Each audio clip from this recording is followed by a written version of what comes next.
Good morning विद्यार्थी विद्यार्थिनीनो. आपण मागील तासाला प्रकरण क्रमांक 3 या प्रकरणाचा आपण अभ्यास करू लागलेलो आहोत.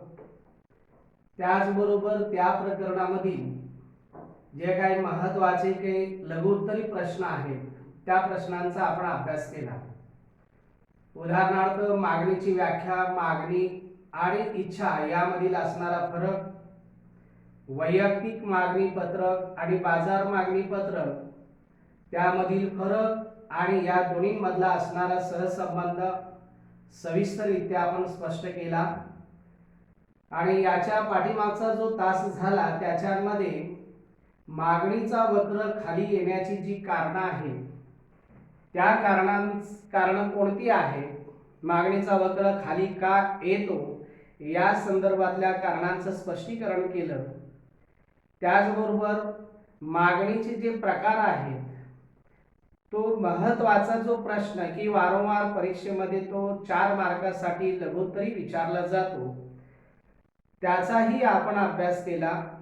मागणीच्या प्रकारांमध्ये 4 मार्कासाठी आल्यानंतर किमान 5 प्रकार तुमच्या लक्षात असू दे. प्रत्यक्ष मागणी, अप्रत्यक्ष मागणी, संयुक्त मागणी, संमिश्र मागणी आणि स्पर्धात्मक मागणी. आज आपण प्रकरण क्रमांक 3 डिमांड ॲनालिसिस, मागणीचं विश्लेषण या प्रकरणामधील 2 महत्त्वाच्या दीर्घोत्तरी प्रश्नांच्यावर आज लक्ष देणार आहोत. कारण हे दोन्ही प्रश्न आपल्या पाठ्यपुस्तकाच्या स्वाध्यायांमध्ये दीर्घोत्तरी प्रश्न विचारलेले आहेत.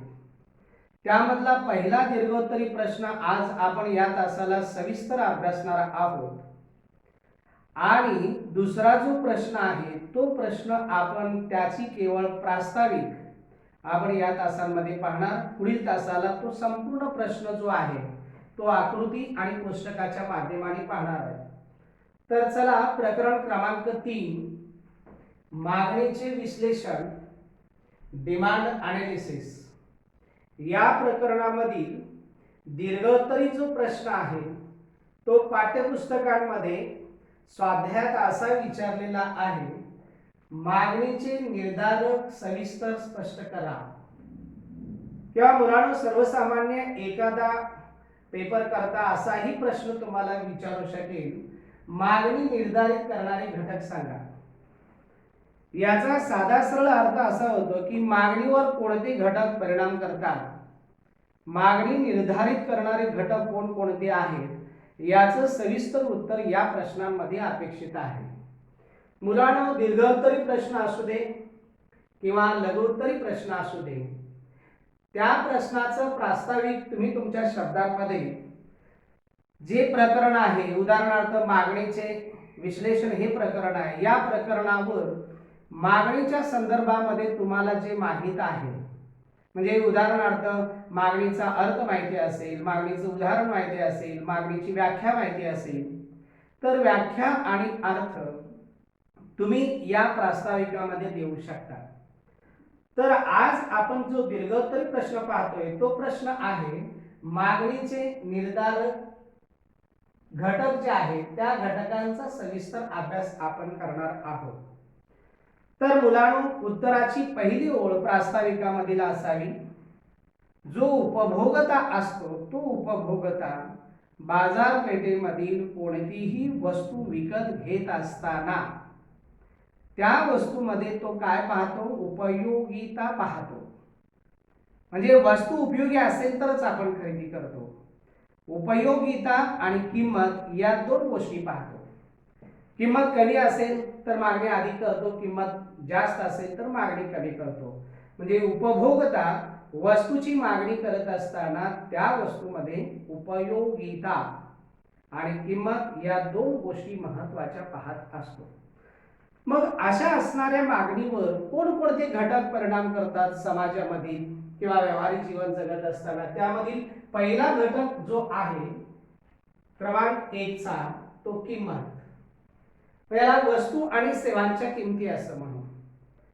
मागणी निर्धारित करणारा किंवा मागणीवर परिणाम करणारा अत्यंत महत्वाचा घटक जो आहे तो म्हणजे किंमत, वस्तूची किंमत.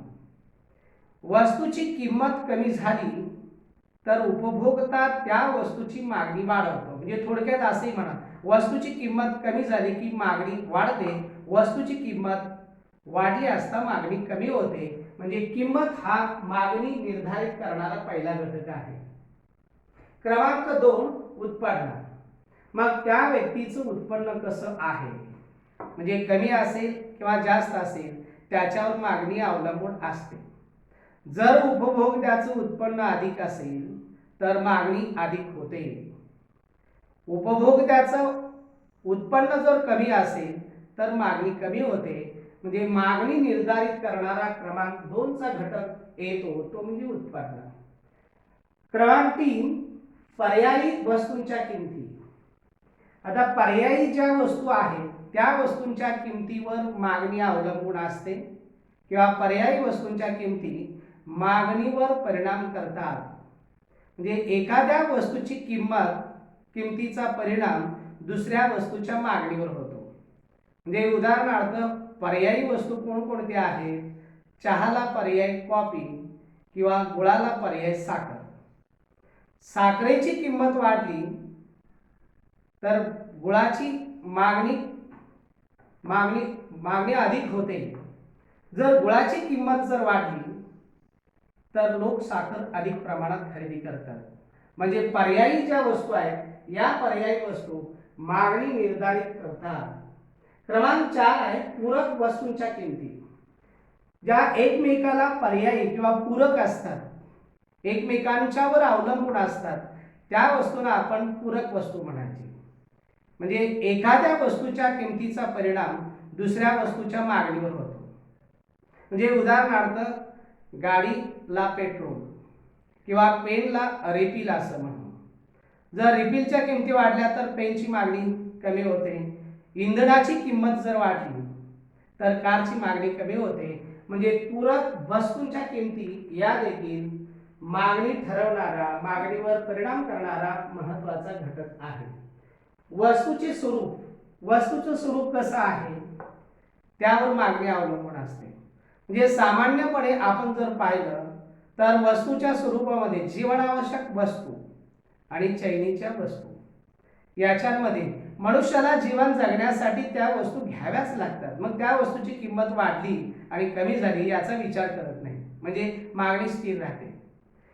उदाहरणार्थ रक्तदाबांवरील असणारी औषधं किंवा जीवनावश्यक वस्तू, अन्न, वस्त्र या वस्तूंच्या किमती वाढत असताना देखील लोक पूर्वी इतकंच खरेदी करतील, म्हणजे मागणीवर परिणाम होणार नाही. म्हणजे याचा अर्थ वस्तूचं स्वरूप जे आहे त्यावर मागणी अवलंबून असते. मागणी निर्धारित करणारा घटक वस्तूचे स्वरूप. क्रमांक 6 लोकसंख्या. देशाची जी लोकसंख्या आहे त्या लोकसंख्येचं आकारमान कसं आहे? जर लोकसंख्येचं आकारमान अधिक असेल तर मागणी अधिक होते.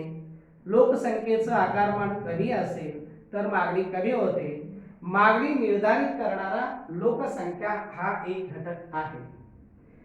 यानंतर क्रमांक 7 भविष्यकालीन किमतीचा अंदाज. उपभोक्त्याला याचं विश्लेषण सोप्या पद्धतीने द्या. म्हणजे उपभोक्त्याला जर बाजारपेठेतील वस्तूंच्या किमतीविषयी ज्ञान असेल, म्हणजे भविष्यकालीन किमतीचा जर त्या उपभोक्त्याला अंदाज असेल, म्हणजे उदाहरणार्थ त्याचा मागणीवर परिणाम होतो. मग उदाहरण घेऊया. उदाहरणार्थ एखाद्या वस्तूची किंमत भविष्यात वाढणार आहे असं जर उपभोक्त्याला समजलं तर तो वर्तमान कालावधीमध्ये त्या वस्तूची मागणी वाढवितो. परत एकदा नीट ऐका. भविष्यकालीन किमतीचा अंदाज उपभोक्त्याला जर वस्तूच्या भविष्यकालीन किमतीविषयी जर अंदाज असेल तर त्याच्यावर तो वर्तमानात काळातील असणाऱ्या त्या वस्तूची मागणी करतो. म्हणजे भविष्य काळात साखरेची किंमत वाढणार असेल तर तो काय करतो, तर वर्तमान काळातच त्या साखरेची मागणी अधिक करतो. म्हणजे भविष्यकालीन किमतीचा अंदाज जो आहे तो मागणी निर्धारित करणारा घटक आहे. जाहिरात. मुलांनो, जाहिरातीचा परिणाम उपभोक्त्याच्या मनावर होतो. आणि त्यामुळं त्या उपभोक्त्याचं जे काही मागणी आहे ती कमी जास्त होते. मग ही जी जाहिरात आहे, रेडिओ असेल, दूरदर्शन असेल, वर्तमानपत्र असेल, मासिके असतील, याचे माध्यमानं या जाहिरातीचा त्या वस्तूचा भडीमार केला जातो आणि त्यामुळं त्या जाहिरातीच्या आधारावर लोक अधिक त्या वस्तूची मागणी करतात. यानंतर आवडीनिवडी, सवयी, फॅशन, लोकांच्या आवडीनिवडीवर मागणी अवलंबून असते. लोकांच्या सवयीवर त्या वस्तूची मागणी अवलंबून असते. लोकांची फॅशन बदलली किंवा फॅशन नवीन बाजारपेठेमध्ये आली तर त्या वस्तूची मागणी सुद्धा कमी जास्त होते. म्हणजे लोकांच्या आवडीनिवडी, त्यानंतर आपण सवयी आणि फॅशन यावर मागणी अवलंबून असते. मागणी निर्धारित करणारा हा घटक आहे. उदाहरणार्थ, जर एखाद्या व्यक्तीला चहाची सवय असेल तर त्या सवयीचा मागणीवर परिणाम होतो, तो अधिक मागणी करतो किती वस्तूची किंमत वाढली तरी. फॅशन असेल, बाजारपेठेमध्ये एखादी नवीन फॅशन आली तर त्या फॅशनची किंमत कितीही वाढली, म्हणजे किमती किती त्या वस्तूच्या वाढल्या तर लोक खरेदी करतात. आणि या उलट ती जर फॅशन कालबाह्य झाली तर मात्र त्या वस्तूची मागणी आहे ती कमी होते. म्हणजे लोकांच्या आवडीनिवडी, सवयी, फॅशन याच्यावर देखील मागणी निर्धारित असते. त्यानंतर कर रचना, याच्यामध्ये राज्य सरकार असेल, केंद्र सरकार असेल, वेगवेगळ्या प्रकारचे वस्तू आणि सेवांच्यावर कर लागत असतात. या कराचं प्रमाण कसं आहे? जर वस्तू आणि सेवांवर अधिक कर लादले तर वस्तूची किंमत वाढते आणि मागणी कमी होते. या उलट सरकारने वस्तू आणि सेवांवरले कर कमी केले तर वस्तू सेवांची किंमत कमी होते आणि मागणी वाढते. म्हणजे कर रचना हा देखील मागणी निर्धारित करणारा एक महत्त्वाचा घटक आहे. यानंतर काही इतर घटकही आपल्याला पाहायला मिळतात. म्हणजे मागणी बाजारपेठेमधील कमी जास्त होण्याचे इतर काही घटक आहेत. त्यामध्ये नैसर्गिक परिस्थिती असेल, त्या उत्पादन तंत्रातील बदल असेल, सरकारी धोरण असेल आणि समाजामधल्या ज्या काही रूढी आणि परंपरा आहेत यावर सुद्धा मागणी वस्तूची कमी अधिक होत असते. मुलांनो, हे 11 घटक जे आहेत ते मागणी निर्धारित करत असतात किंवा हे 11 घटक मागणीवर परिणाम करीत असतात. मुलांनो, तुम्हाला प्रश्नपत्रिकेमध्ये म्हणजे कॉलेजच्या प्रश्नपत्रिकेमध्ये किंवा बोर्ड प्रश्नपत्रिकेमध्ये हा दीर्घोत्तरी प्रश्न येतो. तुम्ही दीर्घोत्तरी म्हणून हा पूर्ण करावा याचा, आणि जर प्रश्नपत्रिकेमध्ये लघुउत्तरी प्रश्न आला 4 मार्कासाठी तर तुम्हाला किमान 5 यामधले घटक लिहावे लागतील आणि दीर्घोत्तरी प्रश्न आला तर कमीत कमी 9 ते 10 घटक तुम्ही या प्रश्नाच्या उत्तरामध्ये लक्षात ठेवायला पाहिजे. सोप्या पद्धतीने आहे. वस्तूची किमतीवर मागणी अवलंबून असते. व्यक्तीचं उत्पन्न कमी जास्त झालं तर मागणी जी आहे ती कमी जास्त होते. पर्यायी वस्तूंच्या किमती, पूरक वस्तूंच्या किमती, वस्तूचे स्वरूप, लोकसंख्येचा आकारमान, भविष्यकालीन किमतीचा अंदाज, जाहिरात, लोकांच्या आवडीनिवडी, फॅशन, कर रचना आणि इतर जे घटक आहेत त्याच्यामध्ये नैसर्गिक असणारी परिस्थिती किंवा उत्पादन तंत्रातील बदल, यानंतर सरकारचं धोरण आणि समाजामधील असणाऱ्या ज्या रूढी परंपरा आहेत याच्यावर मागणी निर्धारित असते किंवा मागणीवर हे घटक परिणाम करत असतात. मुलांनो, आज जो दीर्घोत्तरी आपण अतिशय महत्त्वाचा प्रश्न क्रमांक 2 पाहणार आहे या तासामध्ये, त्या दीर्घोत्तरी प्रश्नाचं केवळ प्रास्ताविक आपण पाहणार आहोत. मुलांनो, तो प्रश्न जो आहे त्याचं कोष्टक आणि आकृती किंवा त्याच्या सिद्धांतावरल्या ज्या टीका आहेत त्या पुढील तासाला पाहणार आहेत. तो प्रश्न क्रमांक आहे क्रमांक 2, मागणीचा सिद्धांत सांगा. किंवा तुम्हाला असंही विचारलं जाईल मागणीचा नेम सांगा. त्याला इंग्रजीमध्ये law of demand, law of demand म्हणजे मागणीचा सिद्धांत. तुम्हाला गृहीतापर्यंत विचारलं जाईल, मागणीच्या सिद्धांत गृहीतापर्यंत स्पष्ट करा. किंवा असा विचारला जाईल मागणीचा सिद्धांत सांगून त्याच्या टीका स्पष्ट करा। हा मात्र वारंवार तुम्हाला परीक्षेमध्ये विचारला जातो आणि या सिद्धांताचं उत्तर मांडत असताना जे आधुनिक अर्थशास्त्रज्ञ जे आहेत प्राध्यापक आल्फ्रेड मार्शल हे नाव मुलांनो या सिद्धांताची मांडणी करत असताना मात्र विसरावयाचं नाही। प्राध्यापक आल्फ्रेड मार्शल यांनी 1890 मध्ये एक अर्थशास्त्राच्या पुस्तकाची मांडणी केली किंवा अर्थशास्त्राचा एक ग्रंथ मांडला। त्या ग्रंथाचं नाव आहे अर्थशास्त्राची मूलतत्वे। या ग्रंथांमध्ये प्राध्यापक आल्फ्रेड मार्शल यांनी मागणीच्या सिद्धांताची योग्य पद्धतीने मांडणी केलेली आहे।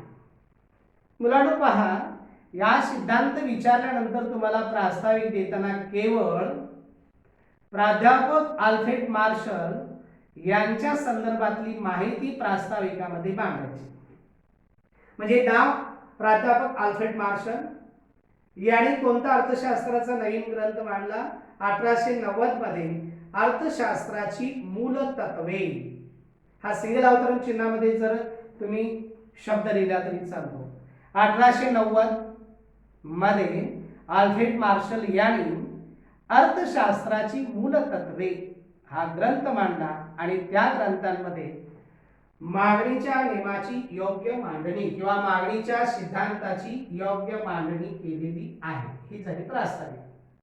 यानंतर या सिद्धांताचे विधान आपण पाहूया, तेही तुम्हाला माहित असलं पाहिजे। सिद्धांताचे विधान लिहित असताना ते डबल अवतरण चिन्हांमध्ये लिहावयाचं आणि मुलांनो मागील तासांमध्ये घडत्या सीमांत उपयोगितेचा जो सिद्धांत मांडला त्याच्यामध्ये तुम्हाला इथे आठवण करून देतो की डबल अवतरण चिन्हांमध्ये कोणताही आल्फ्रेड मार्शलांचा सिद्धांत मांडत असताना त्या सिद्धांतांमध्ये पहिली जी ओळ असते, पहिलं जे विधान असतं ते मुलांनो आवर्जून मांडायचं, कारण ते मुख्य गृहीतक आहे। ते गृहीतक आहे इतर परिस्थिती कायम असतात।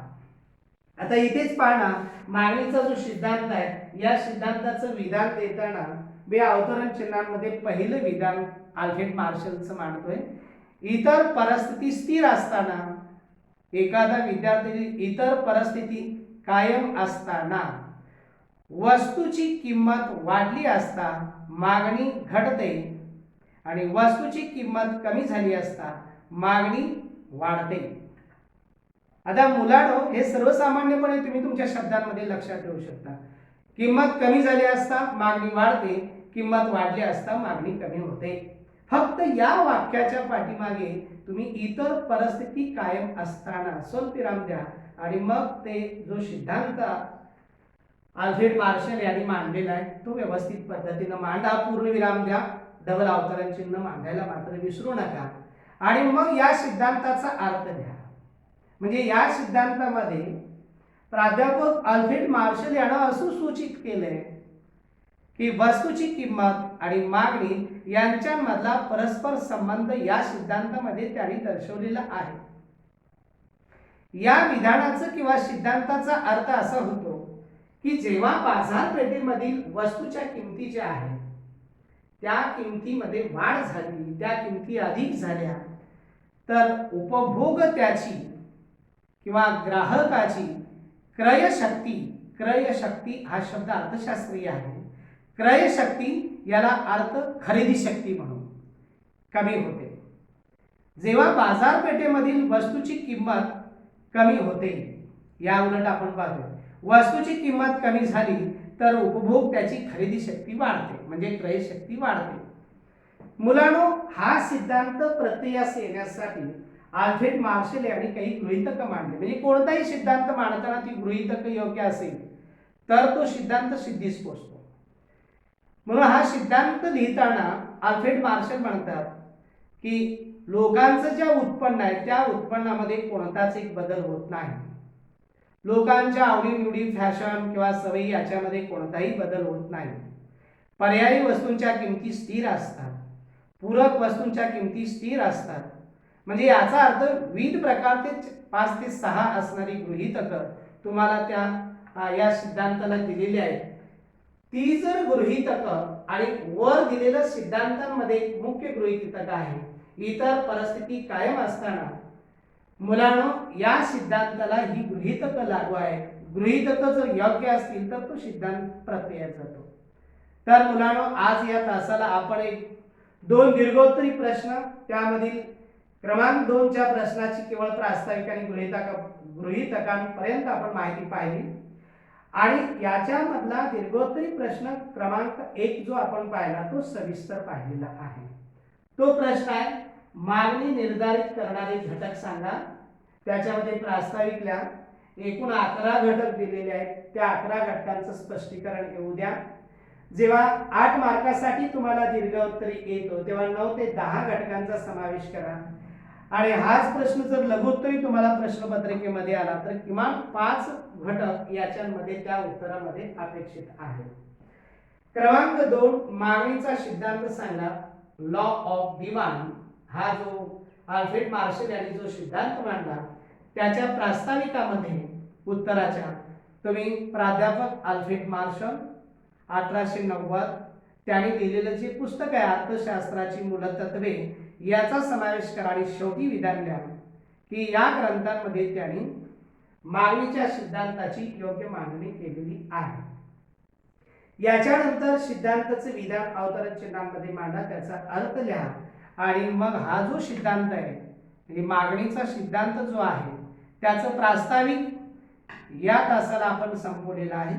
पुढील तासाला विद्यार्थ्यांनो हा जो मागणीचा सिद्धांत आहे तो कोष्टक आणि आकृतीच्या सहाय्याने आपण पाहणार आहे. त्या सिद्धांतावरील कोणत्या अर्थशास्त्रज्ञाने कोणत्या प्रकारच्या टीका केलेल्या आहेत त्याचाही सविस्तर आपण पुढील तासाला अभ्यास करणार आहे. तोपर्यंत या 2 प्रश्नाचं पहिल्या प्रश्नाचा संपूर्ण भाग तुम्हाला पाठवून दिलेला आहे. तो व्यवस्थित आपल्या अर्थशास्त्राच्या वहीमध्ये क्रमांक 2 चा प्रश्न त्याचं प्रास्ताविक तेही आपल्या अर्थशास्त्राच्या वहीमध्ये व्यवस्थित पद्धतीने मांडून घ्या. तुमचं आरोग्य चांगल्या पद्धतीने सांभाळा. अजून कोरोना संपलेला नाही. बाहेर पडताना मास्कचा आणि जास्तीत जास्त सॅनिटायझरचा वापर करा. घरातील वयस्क लोकांची काळजी घ्या. तोपर्यंत धन्यवाद.